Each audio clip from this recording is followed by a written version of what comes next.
बिस्मिल्लाहिर्रहमानिर्रहीम। Dear student, अस्सलाम वालेकुम। मैं miss Sumera Yunus from unique group of institute और मैं आपको पढ़ाती हूँ हिस्ट्री लेक्चर नंबर 11। आज हम डिस्कस करेंगे क्लास 6 है, चैप्टर नंबर 2 है हमारा। और चैप्टर नंबर 2 में आज जो हम डिस्कस करने जा रहे हैं वो हम आर्या इरा जो है उसको, आपको पता है इस चैप्टर को हम डिस्कस कर रहे हैं जो कि चैप्टर का टाइटल है। उसमें आज जो हम डिस्कस करने जा रहे हैं, जो पहले भी मैं थोड़ा सा आपको इसके बारे में चीज़ें बताती रही हूँ ये जब से चैप्टर शुरू किया हुआ है, the difference of Jainism Buddhism from Hinduism.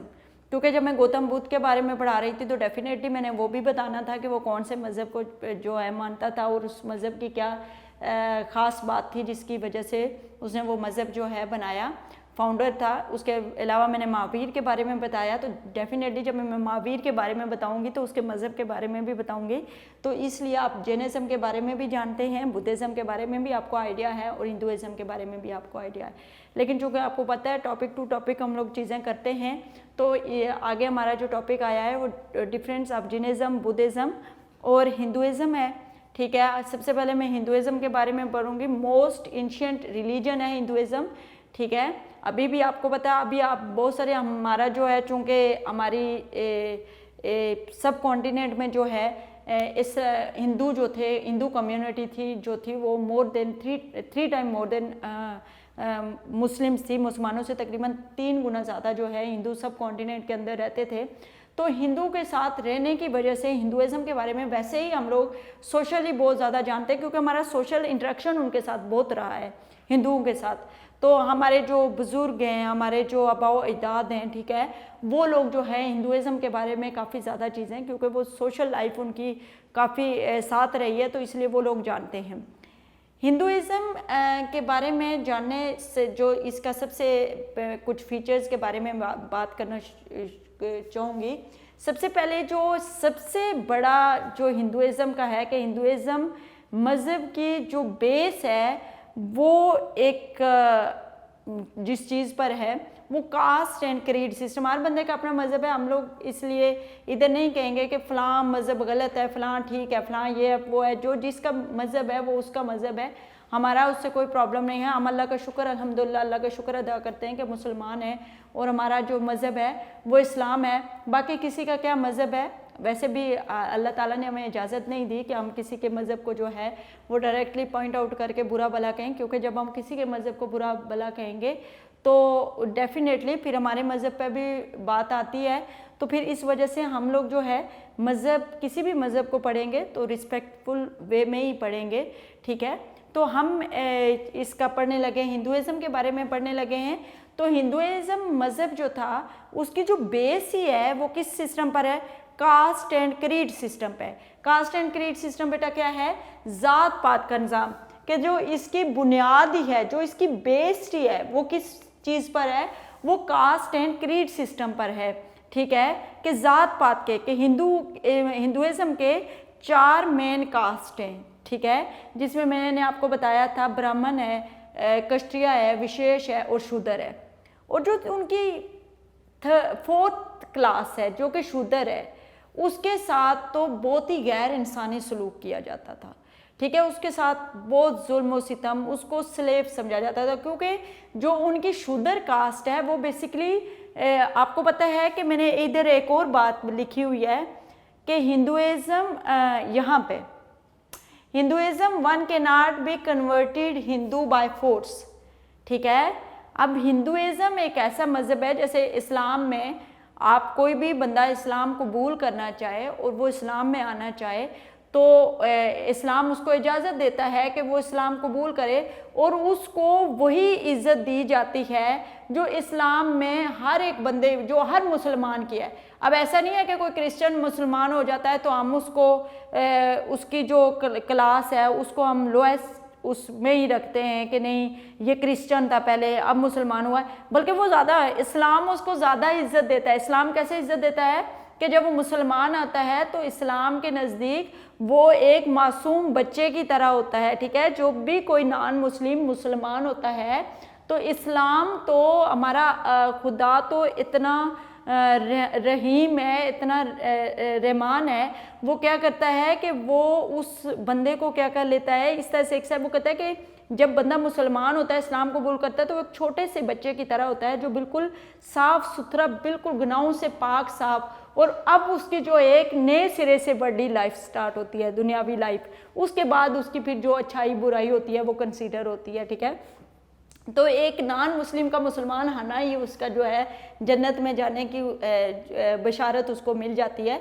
तो ये एक बहुत अच्छी बात होती है, लेकिन हिंदुइज़्म इस बात की इजाज़त नहीं देता। अब मैं कंपैरिजन इसलिए बेटा कर रही हूँ कि आपको चीज़ क्लियर हो जाए। हिंदुइज़्म इस बात की इजाज़त नहीं देता। हिंदुइज़्म में जो शूदर क्लास है वो हिंदुइज़्म बेसिकली हिंदू, वो कहते हैं ये हिंदू की नहीं क्लास, ये जो बाकी कम्युनिटीज़ जो हैं, मतलब जो उनको जो हिंदू हुई हैं, जिन्होंने बाद में हिंदुइज़्म में आई हैं, उन लोगों को, जो गरीब लोग हैं, जो पुअर लोग हैं, ठीक है, उन तमाम लोगों को भी वो शूदर क्लास में, अब जो जिन मुसलमानों को या जो बाकी मज़ाहिब थे जिनको बाय फोर्स भी हिंदू, कुछ एक्सट्रीमिस्ट किस्म के हिंदू थे, उन लोगों ने हिंदू बनाया। लेकिन वैसे तो हिंदुइज़्म में ये बात वो है कि हिंदू जो है वो बाय फोर्स किसी को हिंदू नहीं बनाते, लेकिन अगर कोई हिंदू बनता है तो वो उसकी 4th क्लास में ही रहता है, वो उसमें नहीं जाता। वो उनकी क्लास जो है वो बाय बर्थ ही बनी हुई क्लास होती हैं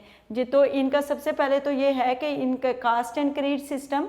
सेकंड जो है, Hinduism can not be converted Hindu by force. Third है, after taking bath there sins are washed away.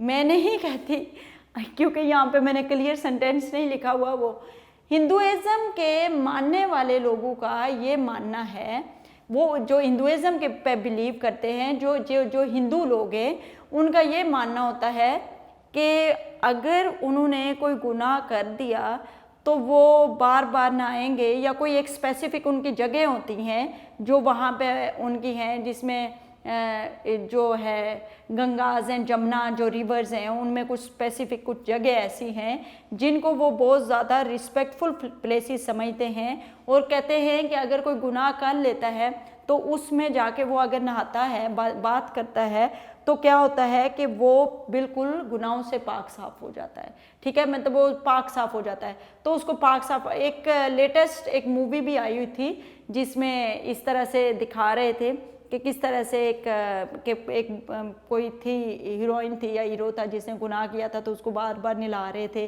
कि इसको हम ना पाक साफ कर रहे हैं। तो ये चीज़ें जो हैं ये वो लोग करते हैं कि अगर किसी से कोई गुनाह हो जाए तो वो कहते हैं कि वो अगर नहाएगा, कोई जगह होती हैं स्पेसिफिक उनकी, उनमें जाके नहाएगा तो ये पाक साफ हो जाएगा, ठीक है। एक और है कि Hinduism worldly life is given importance, दुनिया की ज़िंदगी को वो बहुत ज़्यादा इंपॉर्टेंस देते हैं।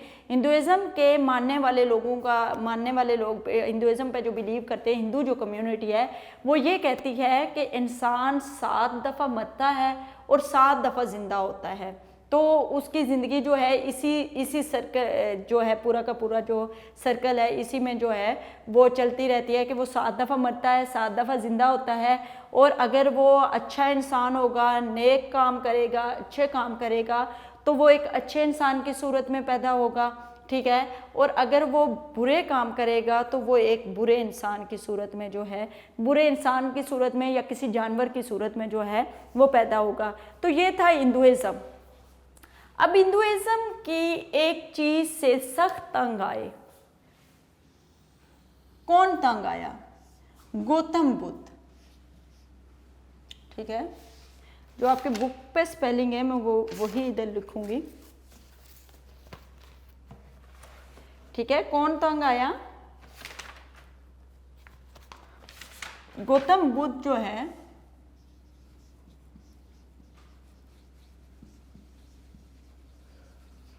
हाँ, Gautam Buddha was the founder of Buddhism. Gautam Buddha जो है वो हिंदुइज्म की ये वाली जो चीज़ थी, इससे क्या आया? सख्त तंग आया, कास्ट एंड क्रीड सिस्टम। क्योंकि इस कास्ट एंड क्रीड सिस्टम की वजह से जो लोएस्ट क्लास थी, उनकी 4th क्लास, उसके साथ जो है बहुत गैर इंसानी सलूक किया जाता था, जो कि उनकी शूद्र क्लास थी।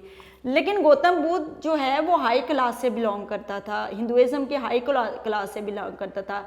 लेकिन वो उन लोगों को जब देखता था तो उसको बहुत दुख होता था, उसको बहुत तकलीफ होती थी उसको कि ये इन लोगों के साथ। उसने क्या किया कि वो तंग आके, लोगों के इतनी तकलीफ देख के तंग आ गया और वो अपना घर छोड़ के कहाँ चला गया? जंगल में। कौन से जंगल में चला गया? आपके शॉर्ट क्वेश्चन में आपसे आंसर गिया के जंगल, GAYA, गया एक जंगल का नाम है इंडिया में, उसमें चला गया। वहाँ पे काफ़ी अरसा रहा, लेकिन उसको क्या सुकून नहीं मिला। जब उसको सुकून नहीं मिला तो वो वापस आया और उसने एक नया मज़हब बनाया जिसे बुद्धिज़्म बनाते हैं। बुद्धिज़्म के फीचर्स में बताने से पहले आपको ये बताऊं कि बुद्धिज़्म में उसने ये किया कि सबसे पहले उसने कहा कि ये जो कास्ट एंड क्रीड सिस्टम है, इसको सख्ती से ख़त्म कर देना चाहिए। कास्ट एंड क्रीड सिस्टम को जो है वो उसने कहा कि avoid class and creed system, कि जो कास्ट क्रीड सिस्टम है इसको कंप्लीटली अवॉइड करना होगा। तो जब ये उसने ये बात की तो जो 4th क्लास थी, जो हिंदुइज्म के गैर इंसानी सलूक से सख्त तंग आ चुकी थी, वो लोग बहुत खुश हुए और उन्होंने क्या किया कि उन्होंने इस्लाम कबूल करना शुरू कर दिया। ठीक है, उन्होंने क्या किया, इस्लाम नहीं, बुद्धिज़्म जो है उसको वो करना शुरू किया। तो उसने कहा कि वन शुड अवॉइड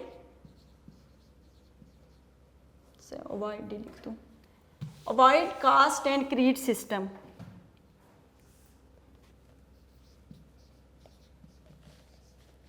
सही है। सबसे पहले तो उसने क्या किया कि avoid caste and creed system, क्योंकि गौतम बुद्ध जो था, मैंने आपको बताया है कि वो कास्ट एंड क्रीड सिस्टम में कुछ लोगों के साथ बहुत गैर इंसानी सलूक होता था, तो उस वजह से वो तंग आ गया था। तो उसने कहा कि कास्ट एंड क्रीड सिस्टम को तो कम्प्लीटली ख़त्म कर दें, कास्ट एंड क्रीड सिस्टम नहीं होना चाहिए, मतलब सब लोग जो हैं वो इक्वल है। तो तमाम जो हमारा मतलब वो बुद्धिज़्म के मानने वाले बुद्धू, तो वो कहते थे, जो उनका जिसको वो खुदा मानते थे, वो कहते हैं कि उसने तमाम लोगों को जो है वो इक्वल पैदा किया है, तमाम इंसान इक्वल हैं, तो सबके साथ बराबरी का सलूक होना चाहिए। तो ये कास्ट एंड क्रीड सिस्टम जो है इसे अवॉइड करना चाहिए। सेकेंड उसने कहा कि one should lead a simple life. अब ये क्यों कहा, ये भी मैं बताऊंगी आपको कि one should lead a simple life.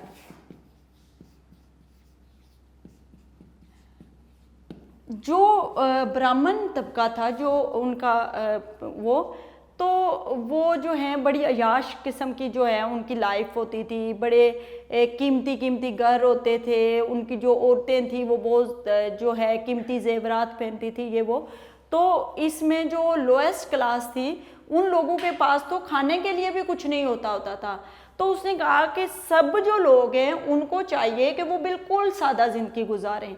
ठीक है, उसने कहा कि ताकि जो कम्युनिटी में तमाम लोग हैं उनके साथ इक्वालिटी हो सके, जो डिस्ट्रीब्यूट हुआ है, जो मतलब जो इकोनॉमिकली जो पैसा सोसाइटी में डिस्ट्रीब्यूट हुआ है, एक तबके के पास बहुत ज़्यादा पैसा है और वो बहुत ज़्यादा अच्छी लाइफ गुजारा है, और बाकी जो तबके हैं उसके तबकात के लोग जो हैं वो तो गुर्बत की लाइफ गुजार रहे हैं।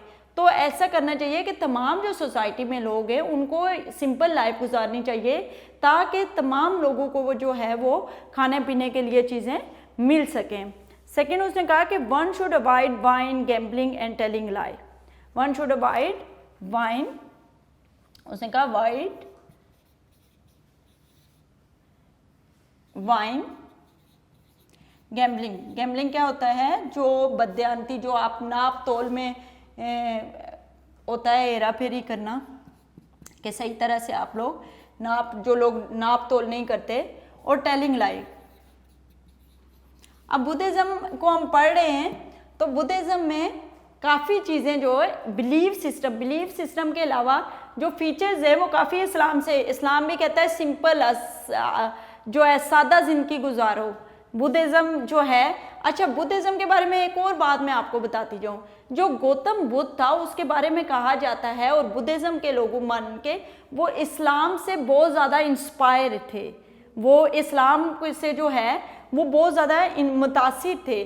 तो इसलिए इस्लाम के बहुत सारे जो फीचर्स हैं वो बुद्धिज़्म ने, जो इस्लाम की बहुत सारी खूबियाँ हैं जो बुद्धिज़्म ने अडॉप्ट की हैं, बुद्धिज़्म को मतलब वो काफ़ी ज़्यादा वो चीज़ें जो है वो क्या है, जैसे गैम्बलिंग, जैसे इधर बैठ के वाइन, इस्लाम में शराब पीना हराम है, बुद्धिज़्म ने भी इसको हराम करार दिया है।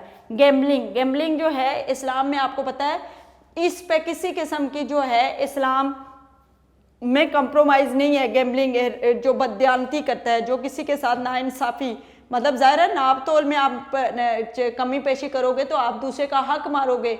और इस्लाम अल्लाह जो है अपने हकूक़ तो माफ़ कर देता है, लेकिन इंसानों के हकूक़ जो है वो किसी सूरत में ही माफ़ करता। और ये किसी के साथ बददियानती करना और टेलिंग लाई, झूठ छोड़ दो तो तमाम बुराइयां ऑटोमेटिकली क्या हो जाती हैं, छूट जाती हैं। ठीक है, तो टेलिंग लाई ये चीज़ें इस्लाम में भी सख्त मना है और बुद्धिज़्म भी इनसे सख्ती से मना करता है। Okay, the monopoly of Hindu ब्राह्मण मस्ट बी फिनिश्ड। अब मोनोपोली क्या है बेटा, मोनोपोली क्या चीज़ होती है? मोनोपोली होती है अजारादारी क्या होती है? ये ज़्यादा मुश्किल, इससे तो आसान मोनोपोली था, आप कहते होंगे टीचर ने इससे भी ज़्यादा मुश्किल लफ्ज़। मोनोपोली होता है कि किसी एक बंदे के पास सारी की सारी अथॉरिटी चले जाना और वो तमाम लोगों के ऊपर कमांड कर रहा होता है। ठीक है, कि मतलब एक के पास सारी पावर चली जाती है, वो दूसरे लोगों के साथ जो है जिस तरह का मर्जी, किसी के साथ जिसका उसके दिल करे उसके साथ अच्छा सलूक करे, जिसके साथ बुरा। अब जो मैंने आपको हाईएस्ट क्लास कौन थी ब्राह्मण की, तो ब्राह्मण का जो है जैसा मर्जी वो सलूक करते होते थे, आपको पता है शूद्र के साथ स्पेशली वो बहुत बुरा सलूक करते होते थे। तो उसने कहा कि जो मोनोपोली है पूरे इस एरिया में, हिंदुओं की जो मोनोपोली है बाकी कास्ट के ऊपर, इस मोनोपोली को जो है ख़त्म होना चाहिए। ठीक है। थर्ड है, वो कहता है कि no one should be consider inferior. Buddhism कहता है कोई भी इन्फीरियर नहीं होता, कि Allah no one should be inferior, कि कोई भी जो है वो कमतर, किसी को कमतर नहीं समझना चाहिए, सब लोग जो हैं वो एक जैसे हैं, इक्वल हैं। उसने कहा bloody should be avoided. Bloody should be avoided का क्या मतलब है कि कत्लो गारत जो है उससे सख्ती से बचना है और उस बचना चाहिए। उसने कहा respect should be given to humanity, इंसानियत को इज्जत देनी है। तमाम चीज़ें हिंदुइज़्म में कहाँ है इंसानियत को? जाहिर है वो शूद्र के साथ जिस तरह का सलूक करते थे वो इंसानियत को कत्लो गारत था। ब्राह्मण जो है वो कत्ल करना, ये करना, वो उनके लिए आम सी बात होती थी, क्योंकि मैंने आपको पता मोनोपोली में उनके वो हाईएस्ट रैंक पे थे, उनका जिसके साथ जो सलूक दिल करता था करते थे, कोई उनसे पूछ नहीं सकता था। तो इस चीज़ से भी बना किया। Caste and creed system should be abolished. मैंने आपको पहले भी ये बताया कि जो ये बुद्धिज़्म बना ही किसकी जिद में? कास्ट एंड क्रीड सिस्टम की जिद में। बुद्धिज़्म इक्वालिटी को जो है वो इक्वालिटी की बेस पे बना है, और इसका जो मेन डिफरेंस है बुद्धिज़्म और हिंदुइज़्म का, उसका ये है कि इनका मेन डिफरेंस ही यही है कि बुद्धिज़्म क्या करता है, इक्वालिटी की बेस पे बना हुआ है, और हिंदुइज़्म जो है वो कास्ट एंड क्रीड सिस्टम की बेस पे बना है। All human being must be treated equally. आगे है जैनिज़्म। इसके बारे में मैं बताया आपको कि जैनिज़्म का जो फाउंडर था वो जो था, ठीक है, जैनिज़्म का फाउंडर कौन था? महावीर था। अब ये इसका क्या कहना था, मानना था, इसका मानना ये था कि हंसा, इसका बिलीफ सिस्टम था हंसा। हंसा क्या होता है? हंसा ये है कि वो कह रहा था कि किसी भी रूह को तकलीफ ना दो, मतलब जैसे कि वो किसी किस्म का गोश्त नहीं खाते थे। जो महावीर के, जो जैनिज़्म के मानने वाले थे, वो किसी भी किस्म का गोश्त नहीं खाते थे।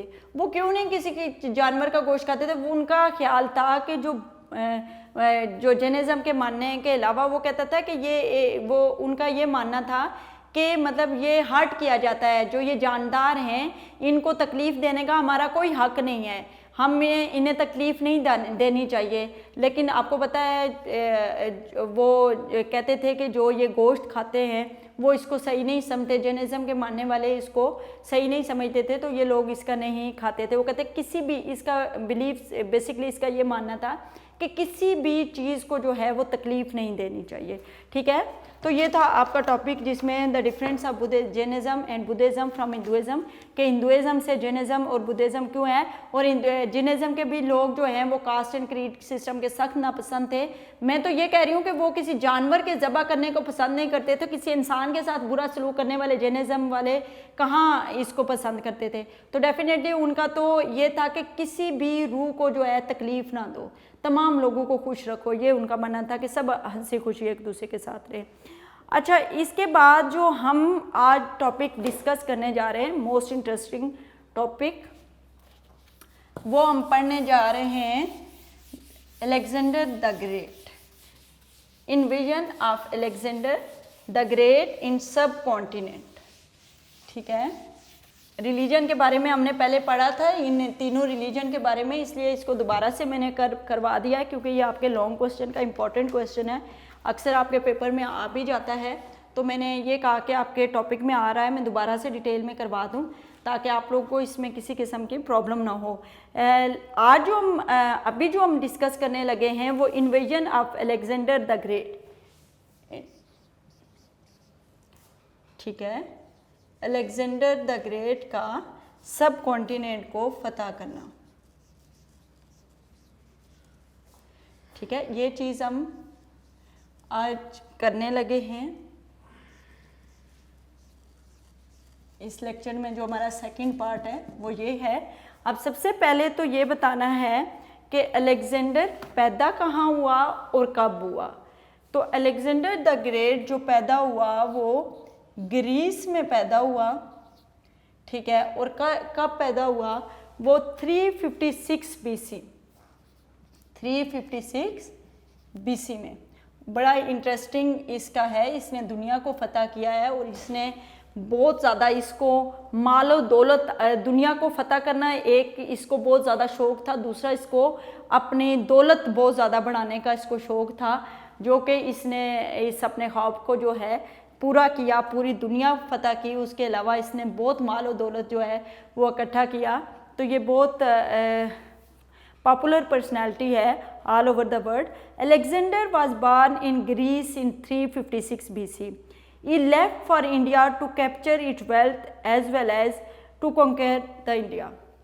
उसने इंडिया में जो basically he left for India, India वो बेसिकली इसलिए आया था, जैसे India all over the world बहुत सारी कम्युनिटीज़ को इंडिया जो है वो अट्रैक्ट करता था और बहुत सारे लोग जो है इंडिया में आते थे। ठीक है, और यहाँ पे डिफरेंट जो भी उनके ट्रेड थी, कम्युनिटीज़ थी, वो आके यहाँ पे अपना कब्ज़ा जमाने की कोशिश। इसी तरह से क्योंकि आपको पता है सब कॉन्टिनेंट जो था ये काफ़ी अट्रैक्शन का बाइस था तमाम कम्युनिटीज़ के लिए। इसकी कुछ जियोग्राफिकली हिस्ट्री इतनी खूबसूरत है और इतनी इंटरेस्टिंग है कि ऑल ओवर द वर्ल्ड लोगों को यहाँ आने का बहुत शौक़ होता था। ठीक है, आप देखें जैसे कि आपके पास ये मुल्क जो पाकिस्तान है, जो कि इंडिया का पार्ट है, इसमें आपको माउंटेन्स भी मिल रहे हैं, यहाँ पे आपको प्लेट्यूज भी मिल रहे हैं, यहाँ पे आपको जो हैं प्लेन एरिया भी मिल रहे हैं, यहाँ पे आपको डेजर्ट एरिया भी मिल रहे हैं, यहाँ पे आपको कोस्टल एरिया भी मिल रहा है। तो डेफिनेटली ये बहुत इंटरेस्टिंग जगह है जो कि लोगों को बहुत ज़्यादा यहाँ पे अट्रैक्ट करेगी। तो यही अलेक्जेंडर को भी अट्रैक्ट किया और अलेक्जेंडर यहाँ पे एक तो खूब माल और दौलत इकट्ठा करने आया था और दूसरा वो इंडिया को फतह करने आया था। अब आगे हम पढ़ते हैं। It was the first European attack to India. First European जो था वो इंडिया में अलेक्जेंडर जो है वो आया था। Alexander came to India in 327 BC from Central Asia conquering Kabul and border area. अच्छा, आप छोटे बच्चे हैं, थोड़ी सी मैं बात बताऊं, आप मुझे अक्सर, क्योंकि मैं क्लास जब आप पढ़ा रही हूँ तो मुझे डिफरेंट क्वेश्चंस आप लोगों के वो मेरे माइंड में जो आपकी आवाज़ें मेरे दिमाग में गूंज रही हैं कि जब आपको पढ़ा रहे होते हैं तो आप पूछते हैं कि मिस ये 356 में पैदा हुआ और 327 में वो कैसे आया। तो मैंने पहले भी आपको BC का क्लियर किया था कि BC जो होती है, BC stand for before the death of Christ, before the death of Christ. तो अब बीसी जो है ये बैकवर्ड कंट्री है। आप जैसे जैसे बैक की तरफ जाएंगे आपके ईयर बढ़ते जाएंगे, तो जाहिर है बीसी खत्म होगी तो आपकी जो है वो एडी जो है वो शुरू होगी। तो बीसी जो है वो बैकवर्ड काउंटिंग जो होती है, तो मीन के टाइम इंक्रीज हो रहा है। बीसी में आप जैसे जैसे बैक काउंट करते जाओगे तो आपका टाइम इंक्रीज हो रहा है। अब जैसे इसने कहा है कि 356 में जो है इसकी बॉर्न हुई है, और जो डेथ हुई है वो कब हुई, सॉरी इंडिया में आया वो कब हुआ, आया 327 में। तो ऑलमोस्ट कितनी एज में आया, 27 में। तो 356 से 327, अब अगर वो 26 होगा तो उसकी एज कितनी हो जाएगी, 28 हो जाएगी। तो जैसे जैसे बैकवर्ड की तरफ जाएंगे टाइम उसी तरह से क्या होता जाएगा, इंक्रीज होता जाता है। ठीक है, बैकवर्ड बीसी में बैकवर्ड सेंचुरी आपकी होती है ये। तो इसमें आप जैसे जैसे बैक पे जाएं आपकी होती है, तो इसे काबुल एंड बॉर्डर एरिया। अब Alexander came to India in 327 BC from Central Asia conquering. पहले उसने क्या किया, सेंट्रल एशिया को फतह किया। सेंट्रल एशिया मैंने आपको बताया सेंट्रल एशियन कंट्री कौन सी हैं, आपकी काज़किस्तान, अज़रबैजान, तर्किस्तान, तुर्कमेनिस्तान, ये तमाम कंट्रीज़ जो हैं ये वेस्ट टू पाकिस्तान है और बिल्कुल अफ़गानिस्तान के साथ जो है वो कनेक्टेड है। तो इन कंट्रीज़ में जो है इसने पहले इन कंट्रीज़ को फतह किया, उसके बाद अफ़गानिस्तान को फतह किया, और उसके बाद जो है ये and border area, Kabul and border area, E cross the Indus valley and advance toward Taxila. अब इंडस वैली, इंडस रिवर को उसने क्रॉस किया और उसके बाद वो क्या, टेक्सला में जो है वो इंटर हुआ। Kabul and border area, the rajas of Taxila welcome him. जो टेक्सला का राजा था वो अलेक्जेंडर की पावर से बहुत अच्छी तरह से वाकिफ़ था, तो वहाँ के राजा ने जो है अलेक्जेंडर को बहुत अच्छी तरह से वेलकम किया और यहाँ पे जो है उसको बहुत कीमती तोहफे तोहफ़ दिए। मतलब उसके साथ किसी किस्म का जो है वो उसने पहले ही जब अलेक्जेंडर आया तो उसने अपने आप को सरेंडर किया और उसको वेलकम किया, उसको बड़े गिफ्ट दिए, तोहफे तोहफ़ दिए। तो खैर वहाँ से अलेक्जेंडर चला गया जेलम में। राजा पोरस अपनी बहादुरी की वजह से जो है वो काफ़ी जाना जाता था। और अब राजा पोरस और इसके बीच की जो स्टोरी है वो बड़ी इंटरेस्टिंग है अलेक्जेंडर की। जब राजा पोरस के पास गया, राजा पोरस के साथ इसका मुकाबला हुआ, तो जाहिर सी बात है अलेक्जेंडर के पास काफ़ी अच्छे इक्विपमेंट्स थे, काफ़ी टेक्नोलॉजी। राजा पोरस की जो फोर्सेस हैं उन्होंने पहले तो भरपूर तरीके से अलेक्जेंडर का मुकाबला किया, लेकिन फिर फाइनली वो जो इसके पास जिस तरह की टेक्नोलॉजीज़ थी, मतलब वेपन्स जो जदीद टेक्नोलॉजी की थे, वो उनका मुकाबला नहीं कर सके। और फिर वो थोड़ा सा जब मतलब लास्ट में क्या हुआ कि राजा पोरस जो है वो ये जंग हार गया और अलेक्जेंडर जीत गया। लेकिन उस जंग में जितनी मज़ामत का सामना करना पड़ा अलेक्जेंडर को, वो हैरान हो गया राजा पोरस की बहादुरी पे। और उसने फिर क्या किया, जीत के भी वो एरिया जो राजा पोरस का था वो दोबारा से राजा पोरस को दिया और उसने राजा पोरस की जो बहादुरी थी उसको एडमायर किया।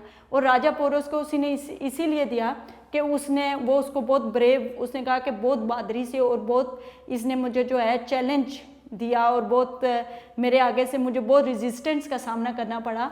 तो ये एक बड़ी इंटरेस्टिंग है कि उसने वो जगह फतह करके फिर दोबारा से उस रूलर को दे दी, इस वजह से कि अलेक्जेंडर उसकी बहादुरी से जो है वो काफ़ी ज़्यादा इम्प्रेस हुआ और उसने कहा कि ये जगह आप डिज़र्व करते हो तो आप ही इस जगह के रूलर बनो। तो राजा पोरस को दोबारा अलेक्जेंडर ने वो जगह दे दी। अब ये बात इधर भी लिखी हुई है, the Raja of Taxila welcome him was warmly and offered him very precious. पहले टेक्सला राजा अलेक्जेंडर पहुंचा, जब टेक्सला में पहुंचा वहाँ के राजा ने बड़ी अच्छी तरह से पुरजोश तरीके से उसको वेलकम किया और उसको बहुत तोहफे तोहफ़ दे के वहाँ से क्या किया, रुखसत किया। फिर किया दिस प्लीज अलेक्जेंडर, अलेक्जेंडर इस बात से खुश हुआ। After he stay in Taxila step forward to Jhelum to attack Raja Porus. फिर टेक्सला के बाद उसने जेलम की तरफ बढ़ा और राजा पोरस पे हमला कर दिया। Who was a brave person, वो बहुत बहादुर। He preferred a better to welcoming Alexander. अब अलेक्जेंडर राजा पोरस जो था वो अपनी बहादुरी और शुजाअत की वजह से काफ़ी जाना जाता था, तो उसने अलेक्जेंडर को टेक्सला के रूलर की तरफ वेलकम नहीं किया, बल्कि क्या किया कि अलेक्जेंडर के साथ उसने जंग करने का फैसला किया। एज द वार स्टार्टेड, जैसे जंग स्टार्ट हो, Alexander shoot 100 of arrows at the elephant of Raja army. अब अलेक्जेंडर ने क्या किया कि अपने जो सैकड़ों की तरह तादाद में जो एरोज थे वो राजा की आर्मी के ऊपर, the Raja army was rooted. अब राजा की आर्मी जो थी वो घबरा गई, ठीक है, एकदम।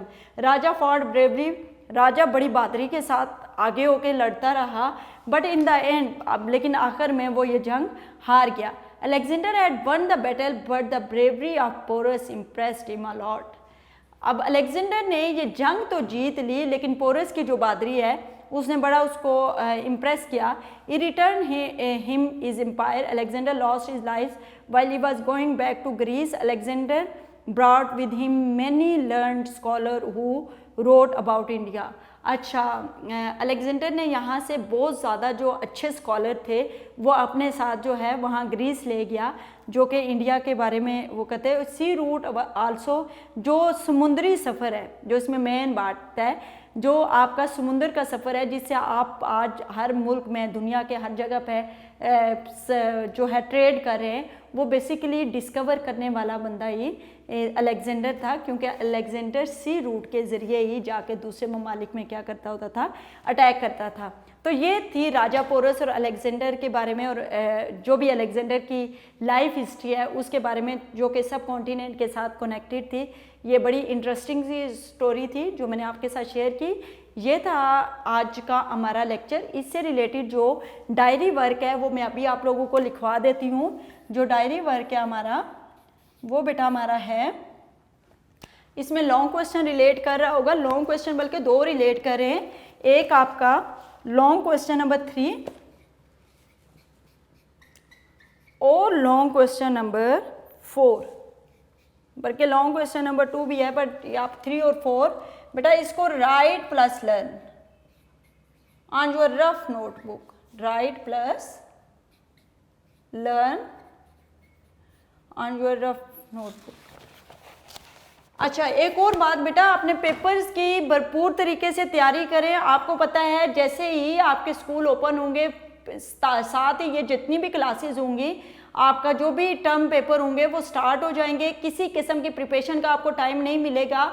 और फिर आप लोग हिस्ट्री ज्योग्राफी में जो है, आपको पता है कि सबसे ज़्यादा सब्जेक्ट, और आप चूँकि 6 क्लास हैं, आपके लिए ये न्यू सब्जेक्ट है, इसलिए आज का काम कल पे मत छोड़ें। आपको वीक में सिर्फ एक लेक्चर होता है, तो आप इस चीज़ को बड़ी अच्छी तरह से याद करें, क्योंकि ये 2 सब्जेक्ट इंक्लूड होते हैं, और अगर आप इनमें फेल हो गए तो फिर आप नेक्स्ट क्लास में नहीं जा पाओगे।